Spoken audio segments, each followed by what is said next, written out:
السلام علیکم دوستوں. کبھی کبھی خبریں صرف خبریں نہیں رہتی بلکہ ایک ایسی کہانی بن جاتی ہے جو سوالوں کے انبار چھوڑ جاتی ہے. آج کی یہ سٹوری بھی کچھ ایسے ہی ہے. ایک ایسا کیس جو کراچی میں زیر بحث ہے اور جس کے ہر نئے پہلو کے ساتھ ایک نیا سوال جنم لیتا ہے. اس کہانی کے مرکز میں ایک خاتون ہے جنہیں پنکی کے نام سے جانا جاتا ہے. لیکن سوال یہ ہے آخر پنکی کون ہے اور ان کے گرد یہ ساری کہانی اتنی پیچیدہ کیسے بنتی گئی. آئیے آغاز کرتے ہیں وہاں سے جہاں سے یہ تنازع اور بھی بڑھ گیا ہے. ذرائع کے مطابق پنکی کے والد نے حال ہی میں ایک ایسا بیان دیا ہے جس نے سب کو حیران کر دیا ہے. ان کا کہنا تھا کہ انہوں نے اپنی بیٹی سے خود کو الگ کر لیا ہے.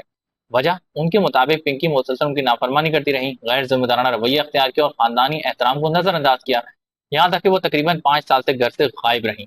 لیکن سوال یہ ہے کہ یہ صرف ایک خاندانی اختلاف ہے یا کہانی اس سے کہیں زیادہ بڑی ہے، کیونکہ معاملہ صرف گھر تک محدود نہیں رہا. پولیس ریکارڈ کچھ اور ہی تصویر پیش کرتے ہیں. اطلاعات کے مطابق پنکی کے خلاف 1 درجن سے زائد مقدمات درج ہیں. ان میں سے کچھ مقدمات اینٹی نارکوٹک فورس یعنی ANF کی جانب سے بھی درج کیے گئے ہیں. دلچسپ بات یہ ہے کہ ان کیسز میں صرف پنکی ہی نہیں بلکہ بعض اوقات ان کے بھائی اور دیگر افراد کو بھی شریک ملزم نامزد کیا گیا ہے. اب سوال یہ پیدا ہوتا ہے کیا یہ ایک ہی نیٹ ورک کی کہانی ہے یا الگ الگ کیسز کا اتفاق ہے. مزید حیران کی بات یہ ہے کہ مختلف تھانوں میں درج کیسز میں فیصلے بھی مختلف آئے. ایک کیس فورٹ بیسن تھانے میں درج ہوا جہاں عدالت نے 2025 میں پنکی کے ایک بھائی کو بری کر دیا. لیکن اسی طرح ایک اور کیس میں جو گزری پولیس اسٹیشن میں تھا پنکی کو مفرور قرار دے دیا گیا جبکہ باقی ملزمان بری ہو گئے. تو سوال یہ اگر کچھ لوگ بری ہو رہے ہیں کچھ لوگ مفرور کیوں ہو رہے ہیں پھر، یعنی تضاد اس کہانی کو مزید الجھا دیتا ہے. ANF کلفٹن کی ایک کیس میں یعنی کچھ ایسا ہی منظر سامنے آیا جہاں ایک بھائی کو عدالت سے ریلیف ملا لیکن پنکی کے نام اب بھی مفرور افراد میں شامل رہا. یہ کیس 2019 میں زیر سماعت ہے اور ابھی بھی مکمل طور پر حل نہیں ہو سکا. لیکن کہانی یہاں بھی ختم نہیں ہوتی.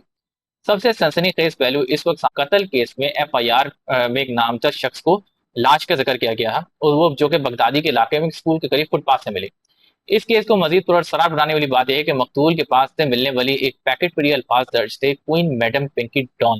نام ہی کافی ہے انجوائے. اب سوال یہ ہے کیا یہ صرف ایک اتفاق تھا یا کسی بڑے نیٹ ورک کی طرف اشارہ. پولیس کے مطابق اس کیس میں یہ بھی الزام ہے کہ مبینہ طور پر یہ منشیات سے جڑے نیٹ ورک کی وجہ سے اس شخص کی موت واقع ہوئی. فی الحال پنکی پولیس کے زیر حراست ہے اور 3 روزہ جسمانی ریمانڈ پر مزید تفتیش جاری ہے. یہ بھی سوال پیدا ہوتا ہے کہ آخر اس پوری کہانی کی حقیقت کیا ہے. کیا یہ واقعی ایک مجرم نیٹ ورک کی کہانی ہے یا مقدمات کا ایک ایسا سلسلہ ہے جو ابھی مکمل طور پر سامنے نہیں آیا. جوابات شاید آنے والے دنوں میں ملیں یا شاید یہ کیس مزید سوال چھوڑ جائے. ہم اس کے بارے میں اپڈیٹ کرتے رہیں گے. جب تک کے لیے خدا حافظ.